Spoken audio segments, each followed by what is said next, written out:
You're now watching Sports Bettor's Paradise on the BetRivers Network. All right, Jimmy Ott along with Brady Kannon talking some NFL and Brady's best bets each and every week right here on the Sports Bettor's Paradise. Let's get right to it. And the trade deadline slash injuries in the NFL have changed the landscape quite a bit, especially at the quarterback position. That's where we start in Atlanta, as Atlanta is a 4.5-point favorite against Minnesota. So Desmond Ridder lost a fumble again, and he was benched for the first time. Taylor Heineke, 4 out of 5 drives produced points in a losing effort in Nashville against those Love You Blue uniforms. And so they made the switch to him at quarterback. This is funny because this is right after Ridder averaged 300 yards a game passing, but those turnovers, just something that they had enough with. They'll go to the switch there at 4-4. Minnesota, most durable guy around, Kirk Cousins, well, he's out for the year as he tears his Achilles after a great performance on Monday night against San Francisco and a really good one in Lambeau before he got hurt. So Atlanta is now 4.5 over Minnesota. They'll start the young rookie for the Vikings. Atlanta 4.5 at home, Brady, against Minnesota. Both teams with quarterback adjustments. Yeah, and adjustments, I think, is the key word here. First of all, I think we can probably all agree that Minnesota is the better team. In my power ratings, I have Minnesota 4 points better than the Atlanta Falcons. And then when I crunch all the numbers, I come out to Minnesota a favorite in this game between 2.5 and 3 points. And then, like I say, adjustment. You have to make the adjustment for the absence of Kirk Cousins and Taylor Heineke replacing Desmond Ridder. And then we see this line come out at 4.5. And with my number being what comes out to exactly 2.8 in favor of Minnesota, and then you have this line at 4.5, even some 5s out there on the Atlanta Falcons. You're talking better than a full touchdown adjustment here. And again, I go back to that word adjustment. I don't think that adjustment is accurate. Jaren Hall, we know, has been a pretty decent quarterback from BYU. He's a little bit more mobile than Kirk Cousins. I think they will dumb down the game plan for him and just keep it simple. We know he has good weapons, T.J. Hawkinson. And then, Jimmy, one of the biggest things in this game, I think, is the fallen hero theory. You know how it is across all sports. When a star player goes down, the rest of the team really plays inspired football in that very next game. Inspired basketball, baseball, whatever it is. In this case, it's the Minnesota Vikings with Kirk Cousins going down. Their season was really on the upswing. They were having hopes of making the playoffs, and now all of that has come crashing down. I think this team will respond with a huge effort on Sunday in Atlanta. I think the defense will really step up. I think they will support the rookie quarterback, Jaren Hall. Kevin O'Connell, the head coach, I think he'll have a great game plan for the new quarterback. I think this team will come out guns a-blazing against the Atlanta Falcons, who, really aren't that good of a team. And I don't think there's much of adjustment at all for Desmond Ridder versus Taylor Heineke. I don't really know if it improves them. I don't know if it downgrades them. It's probably about the same. And again, by and large, Minnesota, by my estimation, is the better team.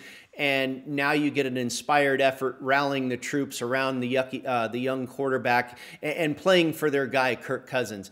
I would actually be surprised, Jimmy, if Minnesota doesn't win this game outright. We'll take the 4.5 points, but I'd probably put a little bit on the money line as well. I think you're going to get a heck of an effort out of Minnesota. Now, what happens going down the road? Life without Kirk Cousins could change, but this spot right here this week, I like Minnesota plus the points, and like I say, I think they'll win the game.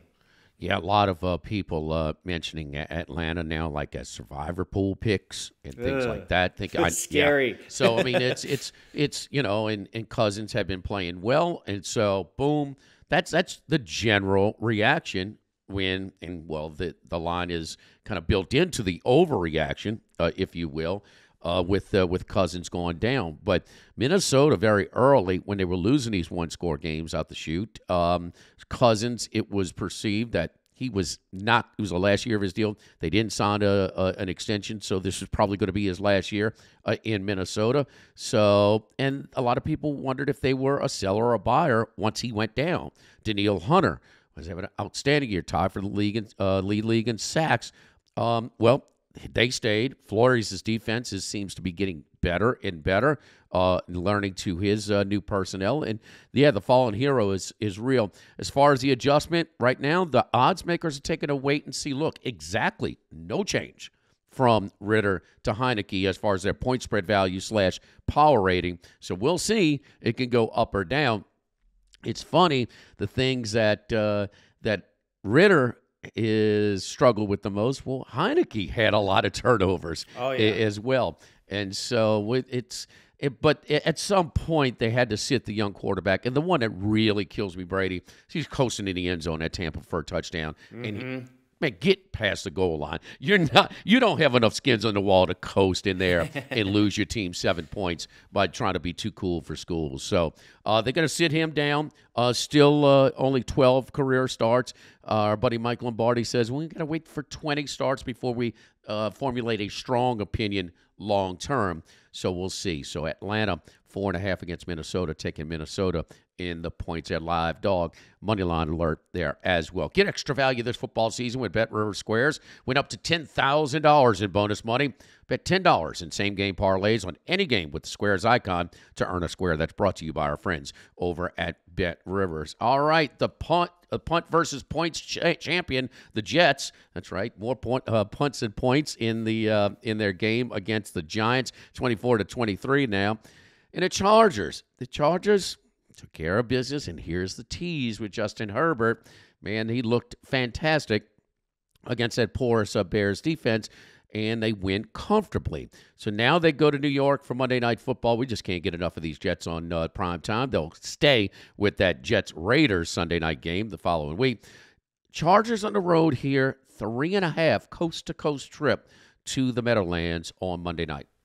Yeah, Jimmy, you think about Justin Herbert against Zach Wilson, and it looks like a mismatch. But let's take a look at what Zach Wilson has done. He beat Josh Allen earlier this year. He outplayed Patrick Mahomes in a loss to the Chiefs. He responded by beating Russell Wilson the following week. And he's also, by the way, beaten Jalen Hurts. So, facing Justin Herbert is really nothing new for the Jets and Zach Wilson. And you mentioned it. The Chargers are road favorites going across the country on Monday night, laying that extra hook, 3 and a hook, against the New York Jets, who are on a bit of a roll. And they've now won 3 in a row. And we've talked about it on this program a number of times, Jimmy, with teams going into the bye week that are on a roll versus teams going into the bye week that are struggling. And those teams that are on a roll going into a bye week, typically I like to bet against them on the other side. That was the Jets last week. They had won 2 in a row. They went into their bye. They come out on the other side and they take on the New York Giants, and they stubbed their toe for sure. You talked about it, more punts than points. But they were able to escape that game with a pretty miraculous victory. So that's even better. The momentum that was halted because of the bye now picks right back up again. This team has won 3 in a row. You also talked about it. The Chargers looked like what we expect always out of the Chargers. Nearly perfect in that game against the Chicago Bears. But let's remember, this is the Chicago Bears. With Tyson Bagent at quarterback rather than Justin Fields, I have them rated as the worst team in the NFL. A porous defense, like you mentioned. An offense that was not able to get out of their own way against the Chargers in that game, and the Chargers handle it comfortably. And now we're probably getting an elevated number a bit on Los Angeles because of the way that performance looked. Going to be a whole different animal facing a top 10 defense in the New York Jets, a more potent offense that has more players at skill positions, a better running game, a better quarterback. So I'll gladly take the 3 and the hook. The 3 plus the hook here with the New York Jets. When I crunch all my numbers here, I make the Chargers a 1.5 point favorite in this game. So getting 3.5, I think, is a real gift here. I talked about Minnesota catching 4.5. I think they'll win outright. I think the Jets are going to win this game outright and make it 4 in a row as well. All right, the Jets plus 3.5. Monday Night Football release right here with Brady. Now let's get to your teaser this week, your final play. And we'll start with a couple of games. Cleveland -8, and then Buffalo +2. You're going to tease Cleveland -8 down to -2, and then just the opposite, Buffalo +2 to +8. And against Arizona, Cleveland at home against Arizona. Clayton Tune, another quarterback adjustment. He will make his first start. And then a quarterback adjustment, Joe Burrow, very healthy. And this is that rematch game of the game that was canceled for prime time last year for Damar Hamlin. So you're looking at Cleveland -2 and Buffalo +8. Little Wong teaser here for your final submission. Yeah, I like the way this sets up. You mentioned the Wong teaser. We crossed those key numbers of 3 and 7. First of all, the Cleveland Browns coming off of a really tough loss on the road at Seattle last week, a game they really should have won. And now they return home, a little bit of chip on their shoulder after that bad loss, and they get to face the Arizona Cardinals, which is a bit of a gift. Just my power ratings here, I make Cleveland a 10.5-point favorite over, like you said, the Clayton Tune-led Arizona Cardinals. Joshua Dobbs traded to the Minnesota Vikings. Kyler Murray practicing. I don't think he'll play, even if he does. A lot of rust, to get across with the Kyler Murray, who hasn't played in like a year and a half or so, it seems. But I'm not really worried about that. I think we're going to get Clayton Tune in this matchup, and it's going to make life very difficult for Clayton Tune making his first NFL start with Myles Garrett and that Cleveland Browns defense on the other side of the ball. They ought to be able to tee off on this guy. When you still have James Conner out of the lineup for the Arizona Cardinals, it really limits their offense, what they can do. And now you put Clayton Tune back there, who doesn't have a start under his career belt just yet, and that probably further limits this offense. So I think Arizona's in a real tough spot here. Cleveland gets right with a victory, and we're taking it down under a field goal. So basically, we're just asking them to win this game, win by 3 or more points. I think they can handle that pretty comfortably. And then as for Buffalo, my power ratings in this game come to Cincinnati -1.5, which is where this game opened. And I think the odds makers, when they opened this game, felt kind of the same way I do, that these teams are basically equal, and we're going to give Cincinnati 1.5 for home field advantage. Well, now we've seen this adjust up to as high as 3 and now back down to 2 a little bit. Now, Cincinnati certainly on a little bit of a roll. Joe Burrow looks completely healthy, but this Cincinnati team still has a lot of issues. They are 24th in the NFL in yards per rush attempt, and they are 30th in the NFL in yards per rush attempt allowed on defense. In yards per pass attempt, they are 29th on offense, they are dead last on offense and 29th in yards per pass attempt allowed on defense. And then they struggle on third down as well. 24th in the league on third down on offense, 24th in the league on third down defense, and trying to get off the field and give the ball back to their offense. So there are still a lot of holes. The focus for much of this season, to begin this season, was the health of Joe Burrow. Now that appears to be okay, but there are still a lot of problems with this team. I mentioned in my power ratings making the Cincinnati Bengals a 1.5-point favorite. When I crunch the stats, I actually make the Buffalo Bills a pretty good size favorite in this game. I don't think the Josh Allen shoulder injury is going to be an issue. They were very efficient in moving the ball last week against the Tampa Bay Buccaneers, who have a pretty decent defense. And they also get a little extra rest here, having played that game on a Thursday. Now, I do believe the Bills are the right side here. I think they have a great chance to win this game outright. I'd be a little surprised if they didn't. But as bettors, we don't necessarily want to take 2 points. We want to get that full 3. So let's go ahead and add this to the teaser leg and get a very comfortable 8 points with the Buffalo Bills, taking them up to +8 with Cleveland down to -2. And I think we can get home a winner. Several things here, Brady. First of all, so many reps, whether it's starting or with the ones in preparation for Dobbs. So midseason for Clayton Tune. This is a tough assignment here. And look, Cleveland, probably their biggest spread the rest of the way at home here against Arizona. So at 4-3, they can't fool around. They've got to take advantage of this. Walker, that was a tough one there. Down 14-0, they take the lead, and then the interception off of the helmet of Jamal Adams sets up Seattle for the winning score. But I like the way they came back there. But the early start on Sunday for the Cleveland-Arizona game, and then you got the Sunday Night Football start for Buffalo and Cincinnati. So if we have that, so we got that teaser working, is there any entertainment? Because I'm more of middle hedge guy, Sure. not just a hedge, give money back, but looking for middle opportunities. One in-game sort of a general approach is anywhere from 25 to 50% of my original bet, depending on how the game flow. But do you entertain that thought when if you've got half of that teaser set going into maybe Sunday Night Football?